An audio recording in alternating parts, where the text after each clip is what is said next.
The DRC president, Felix Tshisekedi, want the U.S. to start getting their minerals from the DR in order to help them fight with the conflict. As fighting rages on with the rebels in the country's east, the DRC has an offer for peace. It wants the United States and the European Union to access its key minerals directly in exchange for an intervention to end the conflict. The DRC's President Felix Tshisekedi reportedly wants the US and the EU to buy a stake in his country's vast mineral wealth, a sector that is currently dominated by China. President Tshisekedi specifically wants the US to go ahead and buy a stake in the DRC's mineral wealth.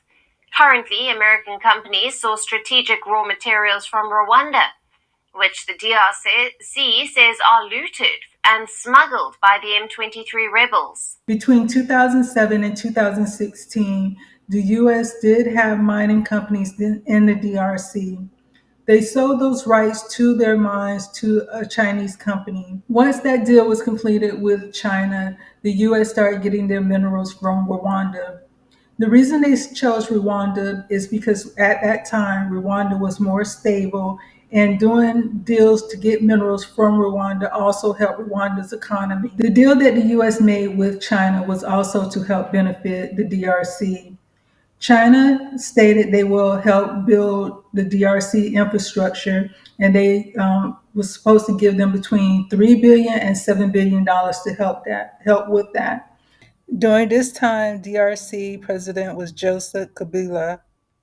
The Beijing-Kinshasa relationship came under international scrutiny leading up to President Kabila's resignation in 2019, when evidence emerged that China capital intended for infrastructure investment as repayment for mining rights were being funneled to Joseph Kabila and his associates. As you can see, that money wasn't used as it was intended to help with infrastructure, and it could have also helped secure their border to make that country more stable and more secure.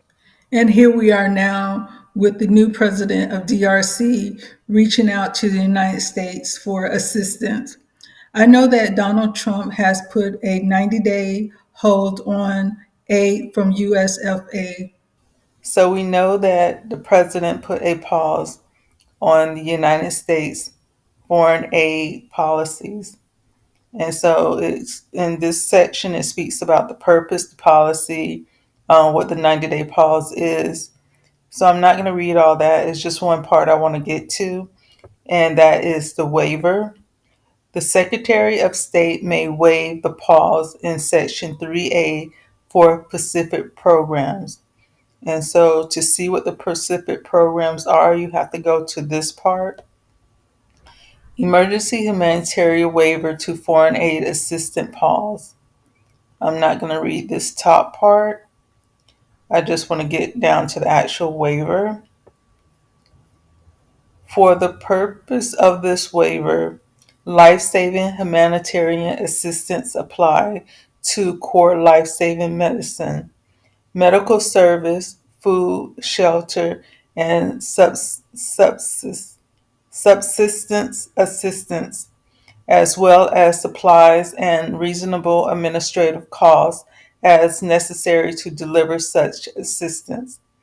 This waiver does not apply to activities that involve abortion, family planning, conferences, administrative costs other than those covered by 1A above, gender or DEI ideology programs, transgender surgery, or other non-life saving assistance.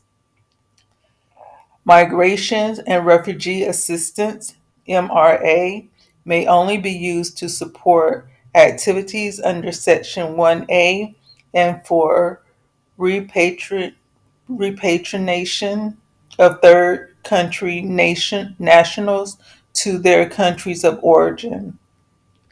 Secretary Rubio's call with the Democratic Republic of the Congo President Tshisekedi.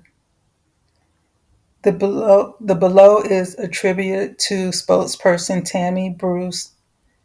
Secretary of the State Marco Rubio called Democratic Republic of the Congo DRC President Felix Tshisekedi today to discuss the bilateral relationship and further enhancing our ties.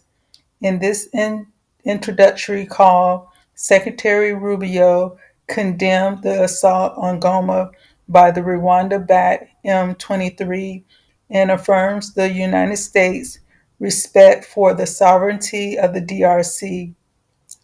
Secretary Rubio and President Tshisekedi agreed on the importance of advancing the Luanda process and Angola President João Lorenzo efforts to restate talks between the DRC and Rwanda as soon as possible. The DRC is still experiencing the same issues that they had back in 2016 when President Barack Obama and President Donald Trump sold mining rights to China.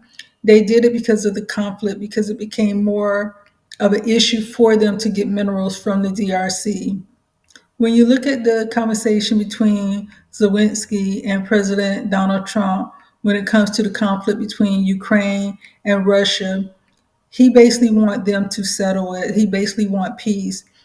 And that's the same thing he's want with the DRC. He's not trying to get into any conflicts or any war with the United States and any other country. So right now he's basically just trying to get peace. The reason that he initially did the 90-day freeze, it was basically to have Elon Musk come in and do a forensic audit on how the money is being spent. All the money that USA is giving to all these other countries, he wants to see where the money is going and does it uphold with what the United States represent. If it's for AIDS, that money will continue to go for AIDS. But he just basically put that freeze on there, not to hurt these other countries as far as helping them with humanitarian issues, but to see exactly where the money is being spent. So, what we can do is pray for this peace resolution to come to fruition and that God steps in to help it come to fruition so that the people in the DRC can live in peace. And whatever truth needs to come out as far as what's going on with the mining is Rwanda stealing, smuggling their minerals to sell to the US.